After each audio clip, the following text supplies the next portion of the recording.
Deduzco que la mataron antes de su baño de cemento. ¿Sí? ¿Cómo? Fue apuñalada. Al menos unas 12 veces. Con un destornillador, quizá una escarpia. No. Las muescas de sus costillas son infrecuentes. El instrumento tenía que ser ligeramente curvado, con una especie de filo dentado, como los dientes de un cocodrilo.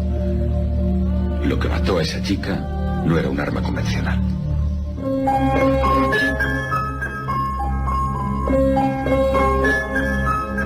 La serie norteamericana CSI ha popularizado en todo el mundo el trabajo de la policía científica y los enigmas de la ciencia forense. Hoy, en Milenio 3, nos preguntamos si existe el crimen perfecto, el asesinato desafiante que nadie, ni el tiempo ni la tecnología han logrado resolver.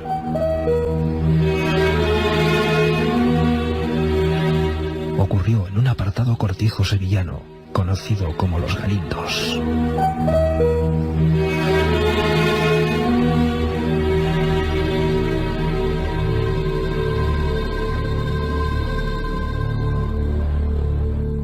Había transcurrido más o menos un mes de aquel 22 de julio de 1975, cuando alguien, con sangre, pintó algo en la pared del cortijo de Los Galindos. Lo hizo con rabia, como intentando pedir justicia. Trazos firmes en la pared encalada. Y allí, durante mucho tiempo, quedó aquel inesperado y macabro grafiti.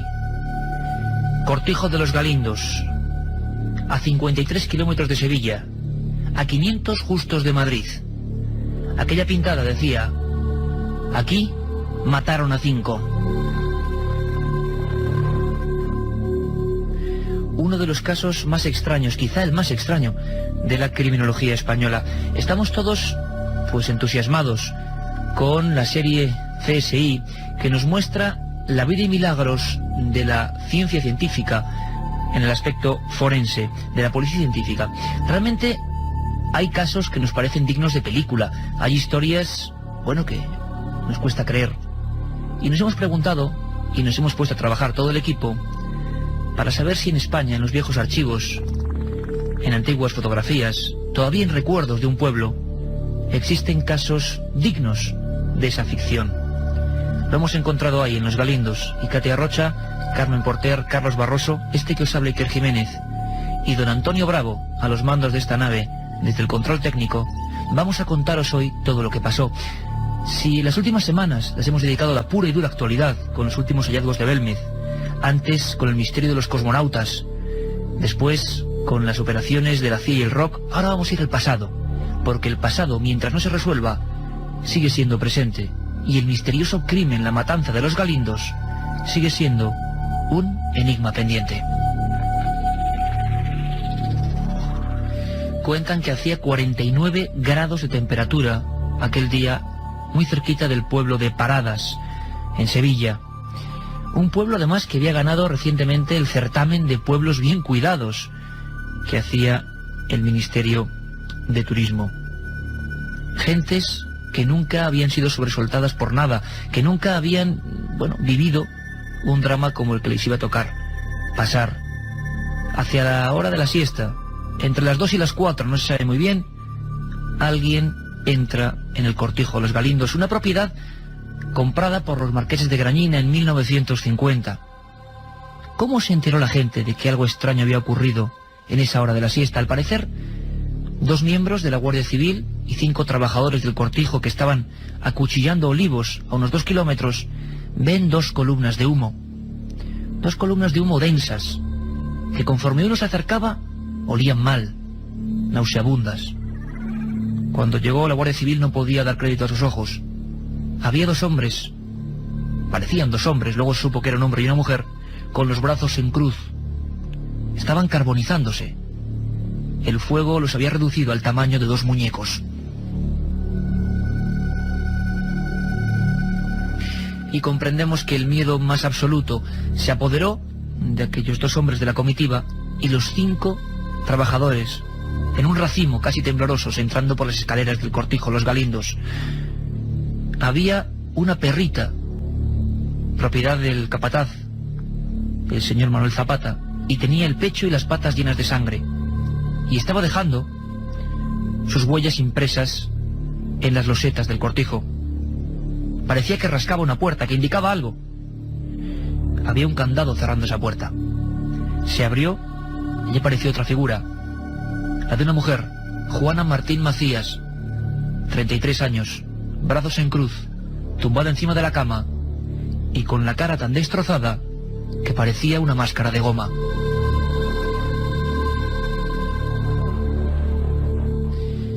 El horror iba a continuar. 3 cadáveres en un lugar completamente tranquilo hasta ese día, el sol pegando de pleno.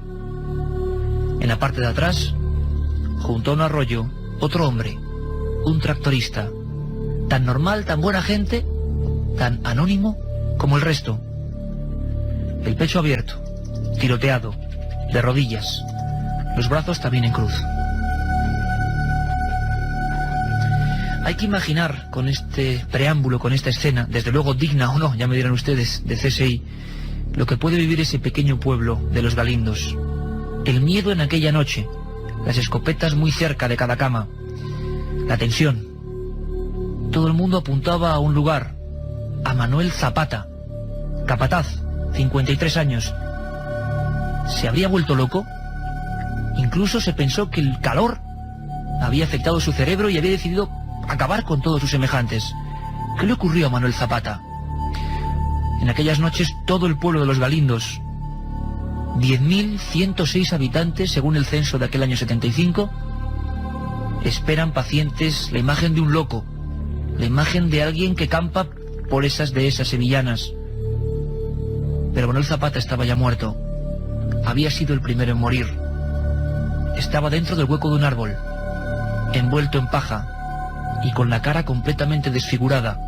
Alguien le había introducido en el rostro unas 20 veces el garfio, el pincho, el gancho de la pala de un tractor. Ocurrió en Los Galindos, allí donde una pintada pedía justicia, justicia que no ha llegado. Este caso está considerado como el crimen perfecto. En 1995, en ese mes de julio, los juzgados de Sevilla prescriben los miles de folios de esta historia. Ya no puede haber culpables, ni pruebas, pero sabemos, Milenio 3 lo sabe, la policía lo sabe, que alguien que quizá nos está escuchando sabe toda la verdad. Milenio 3 es un programa sobre lo desconocido, tan amplio, tan apasionante. No solo lo paranormal, sería reducirnos mucho. Tenemos una vía de contacto, un lazo de unión con todos vosotros. Milenio 3 con número @cadenaser.com. Milenio 3 con número @cadenaser.com. Podéis escribirnos con vuestras peticiones, sugerencias y, ¿por qué no?, quizás intentando descubrir qué pasó aquí. Nosotros de momento hemos llamado a un viejo amigo, Salvador Ortega Mayén, ni más ni menos que jefe de la Brigada de Investigación Criminal de Sevilla, la persona a la que le tocó investigar ni más ni menos que el crimen de Los Galindos. Llevaba técnicos y avances propios en aquel año 75, aprendidos de Scotland Yard y del FBI, pero se encontró ante el caso probablemente más difícil de su historia, un caso que luego, como veremos, se convirtió en una maldición para muchas personas. Todo el pueblo convencido de que alguien que no se encontraba entre los 4 cadáveres primeros era el culpable, y de repente aparece, envuelto en paja, como hemos dicho, con la cara brutalmente masacrada. ¿Qué estaba pasando? Escuchamos revivir esos momentos a don Salvador Ortega, jefe de la Brigada de Investigación Criminal de Sevilla. Al no encontrar el cadáver de Zapata, pues dijeron, pues ya está, este es el autor. Eso fue todas las inclinaciones y naturalmente todas las tendencias de la investigación que realizó en aquel momento la Guardia Civil, pues iban dirigidas al primer sospechoso, que era Zapata, cuyo cadáver no aparecía. Luego después, al cabo de unos días, pues apareció pues detrás de unos bloques de pajas y tal, donde la pareja de la Guardia Civil, que estaba vigilando el recinto, pues se sentaba a tomar el bocadillo, los hombres cuando podían. O sea, y aparecía allí debajo el cadáver. O sea que todo se supuso que había sido trasladado a aquel lugar para que lo vieran de una vez y no culparan más a este hombre, porque en realidad no era él. Manuel Zapata, durante unas 48 horas culpable oficial, incluso la prensa se advertía dar algunas primeras informaciones. Un envenenamiento, un crimen pasional. Había algo raro. Nadie había robado nada. Nadie había sustraído nada a ningún cadáver. Nadie había movido nada dentro del cortijo. ¿Qué clase de historia era esta? Dicen los especialistas de la policía científica que es uno de los primeros casos. Algo parecido ocurrió muchos años antes en Madrid con los crímenes de Jarabo, pero al ser este un pueblo tan cerrado y tan pequeño, el eco se multiplicó. Uno de los primeros casos en España donde lo que llaman torbellino del miedo psicosocial se expande. Eso también sería un misterio para Milenio 3. ¿Por qué el miedo nos recorre tan fácil la espina dorsal a todos al mismo tiempo? Allí ocurren esas noches y hace que la investigación sea más difícil. Todo el pasillo principal de ese oscuro cortijo Los Galindos aparece con rastros de sangre, probablemente del cuerpo de Juana. ¿Por qué la han encerrado en una habitación? ¿Por qué han cerrado el candado? ¿Por qué la han puesto con los brazos en cruz? Con la cama sobre la almohada, con la cara sobre la almohada, con una especie de expresión que ya es imposible de vislumbrar porque está completamente deformada. En esos días, las teorías corrían por todo Paradas y todo el Aljarafe sevillano y todos los pueblos de la provincia. Había que justificar qué había podido pasar. Cuando el supuesto asesino aparece, se habla de todo, se habla de un supuesto mendigo. Barba desaliñada, descalzo, que había pasado por allí. Pero ¿cómo es posible que una sola persona hubiese matado a 5, 3 de ellos de gran corpulencia? En apenas minutos dentro de un cortijo, ¿cómo ninguno había escapado? Hemos llamado a Paradas, un pueblo envuelto en silencio. Hemos hablado con sus vecinos. Juan León es uno de ellos que tiene vivo el recuerdo de lo que pasó. Se habló hasta de ovnis, de objetos encima del cortijo, por fuerte que suene, como una de las más delirantes teorías. No era poco frecuente que la prensa sevillana hablase de este tipo de avistamientos en la época e incluso se relacionó con el asunto. Escuchamos a Juan León. Por todas las puertas de las casas cerradas, las ventanas cerradas y todo el mundo aquí asustado. Un ovni que había venido y que lo habían matado. Se llegó a hablar de ovnis incluso. También, de ovni y de todo. No se olvida, no se olvida. A nosotros nos conocen fuera del pueblo por la muerte de los Galindos. Ese pueblo evidentemente marcado por la tragedia desde entonces, una tragedia sin ningún tipo de solución. No hay un caso igual probablemente en Europa con 5 cadáveres en un lugar tan pequeño que no hay una sola huella. Salvador Ortega continuaba las investigaciones. Había nerviosismo y ganas por resolver el asunto, con las mejores técnicas de la época. En un principio se piensa que puede haber otro culpable.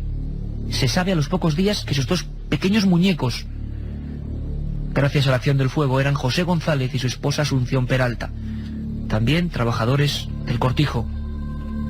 Y se piensa que ese José González, tractorista, persona bastante enclenque en cuanto a complexión física, pudo haber hecho la matanza y luego haberse suicidado. Salvador Ortega piensa lo contrario, empieza a investigar y piensa que incluso puede ser el primero que murió. Se habla ya, y lo hace Interpol, de por lo menos 2 o 3 personas. Pero lo que sí es cierto es que pudimos poner en pie que habían intervenido más de 2 personas, posiblemente 3, pero una sola no. O sea, pues, seguro 2 y posiblemente 3, pero una sola no intervino en el tema. Y además, pues se utilizó para ello, pues una de las piezas del gancho, el pico que le llaman, una de las piezas que hace tope con el engranaje de uno de los tractores. Y con esa pieza de empacadora alguien sembró el terror cuando era la hora de la siesta en Paradas aquel 22 de julio del año 75. Alguien, o varios, que quizá están todavía vivos y que desde luego obraron sin ningún móvil aparente, sin ningún móvil económico. La venganza, la pasión eran personas completamente normales las que trabajaban allí. José Manuel García Bautista es nuestro corresponsal en Sevilla y se ha marchado hasta la mismísima puerta del cortijo Los Galindos y ha palpado y ha sufrido el silencio y la cerrazón hasta de los medios oficiales. José Manuel García Bautista, buenas noches. Buenas noches, Iker. Efectivamente estuvimos en Paradas esta semana, mi compañero Rafael Cabello y yo, investigando y poniéndonos tras los pasos de cómo estaba el tema hoy en referencia a los Galindos, y nuestra sorpresa fue que nos encontramos con un pueblo cerrado herméticamente a facilitar información sobre este tema. Consultamos en el ayuntamiento, policía local, guardia civil, otras fuerzas vivas, digamos, del pueblo, y todas las respuestas fue igual: mejor que dejéis el tema este tranquilo, olvidadlo, porque el pueblo quiere olvidar esto. Esto pertenece a la España negra, a la España rural, a una época cercana y a la vez lejana, en la que se produjo el simple asesinato de los Galindos.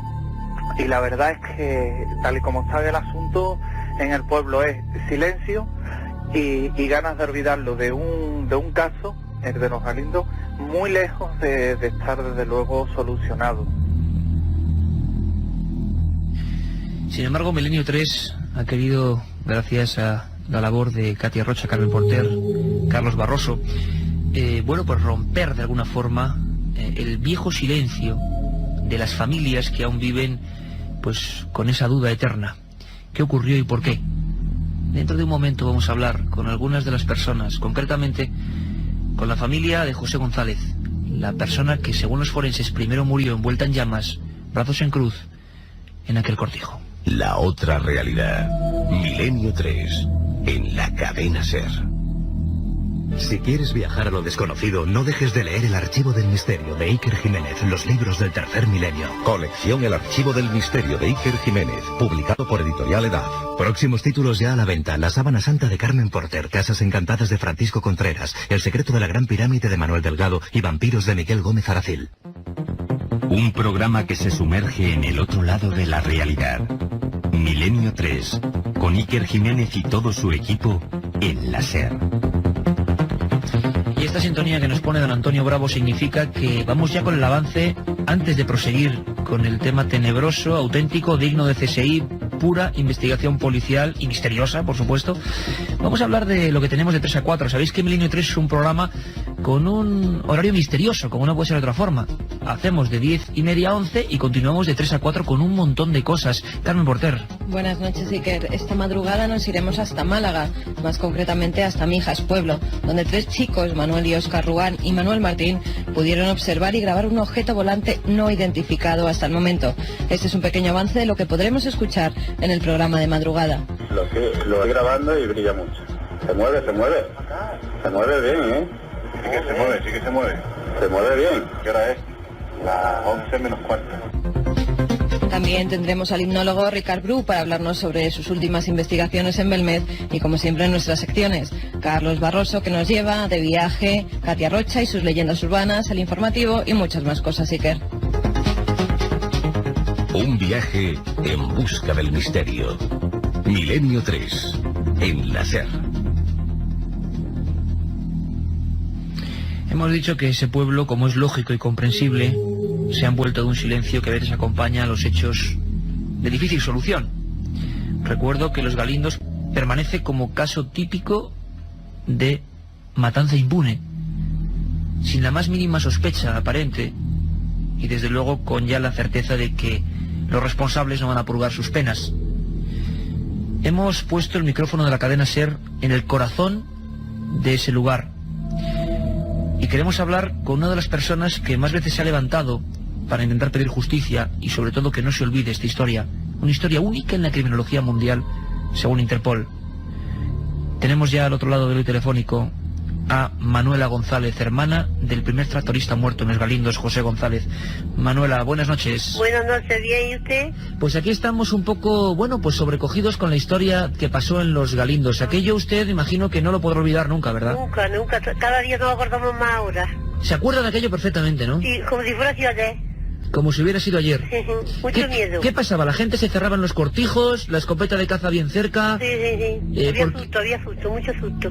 Y la pregunta, Manuela, es, ¿se han imaginado quién pudo hacer todo esto y por qué? Hijo de mi alma, yo ojalá lo supiera, que se lo diría volando, pero yo no me digo que eran los 5 que mataron.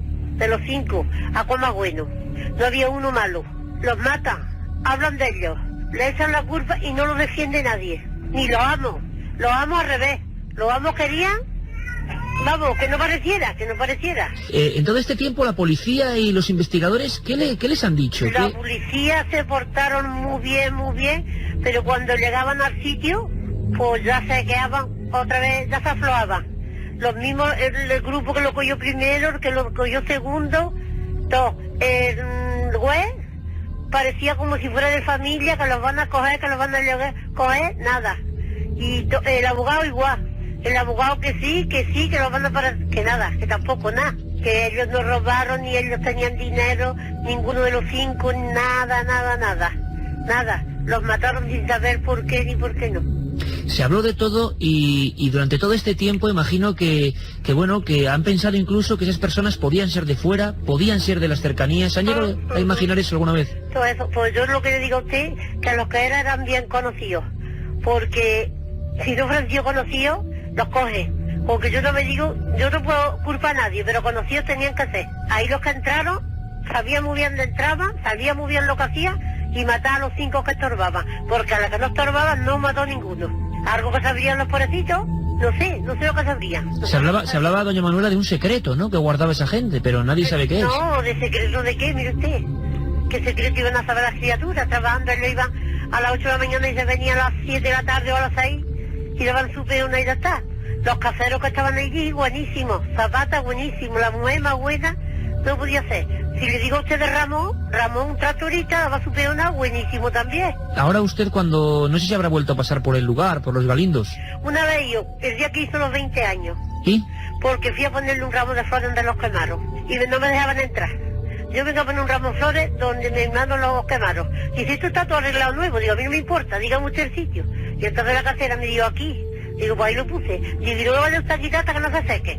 Total, que yo ya no sé si lo quitaron o no lo quitaron. Yo fui a los 20 años, mire usted. A los 20 años. Ya no ha pasado más. Y después de 20 años oficialmente parece que ya, es muy difícil, si hay culpables por ahí que los atrapen. ¿Qué tiene usted ahora mismo, Manuela, pues todos los micrófonos de la cadena SER? ¿Qué les diría a estas personas si siguen por ahí vivas? Yo les diría que por qué le hicieron eso a 5 personas tan buenos, si esos no se metían con nadie. Si eran los 5 eran mejorables, ¿por qué lo has hecho? Que dijera por lo menos por qué había sido, mire usted.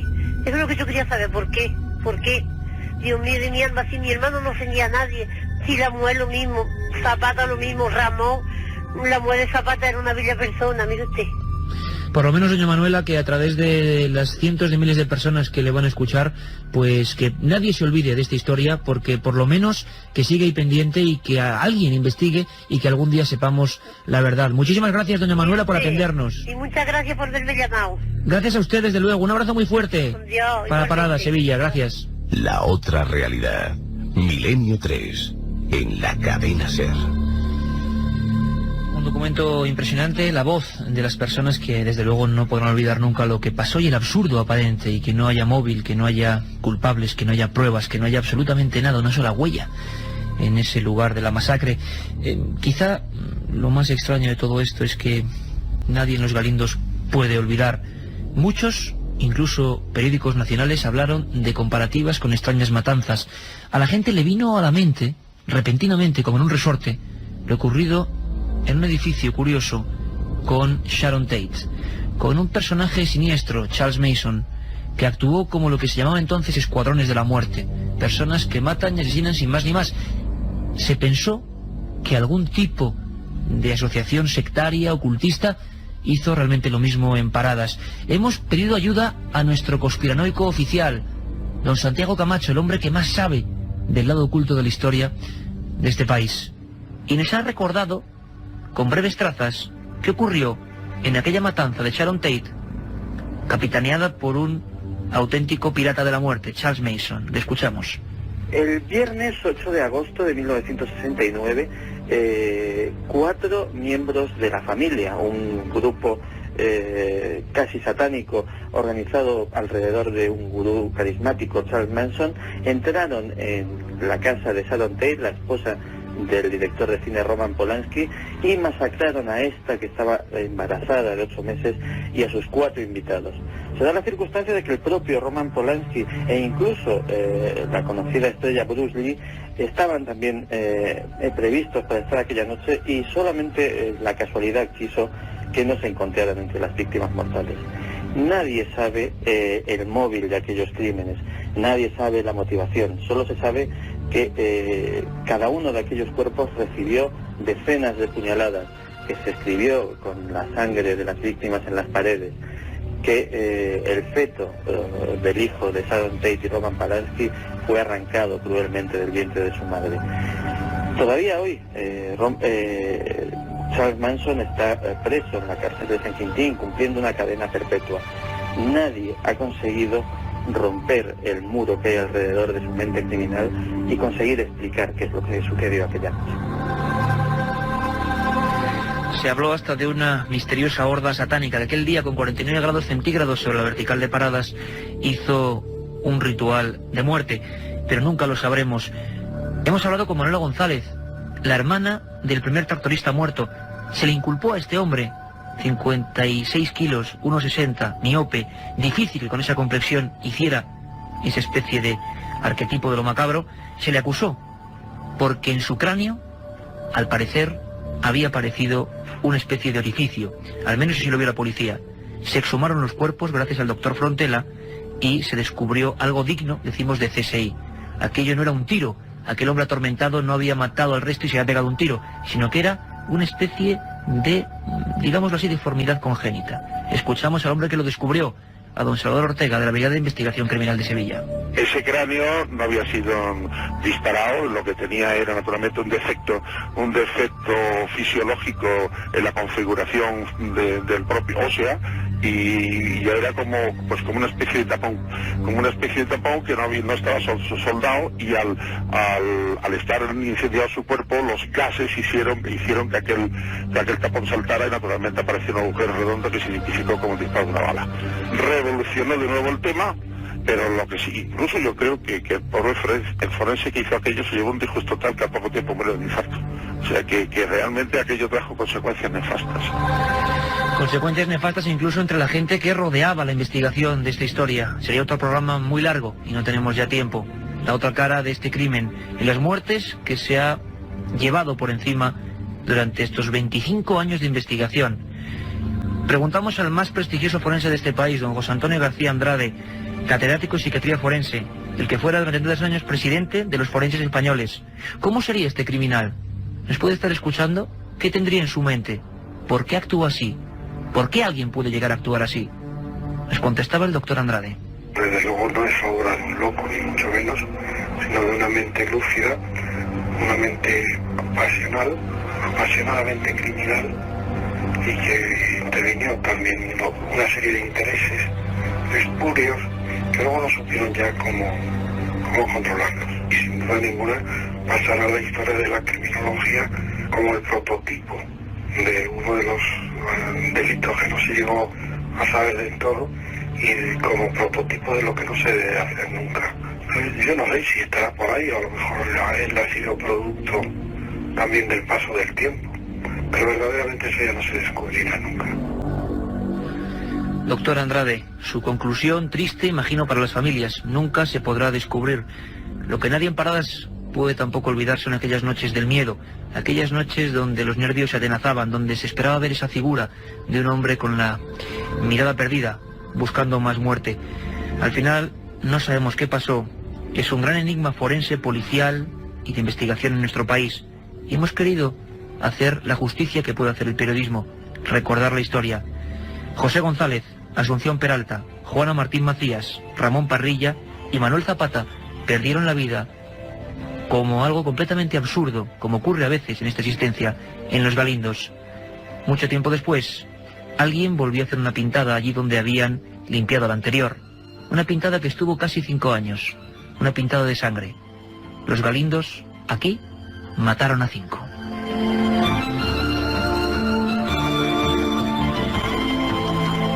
La otra realidad. Fenómenos extraños. Misterios sin resolver. Milenio 3. En la SER.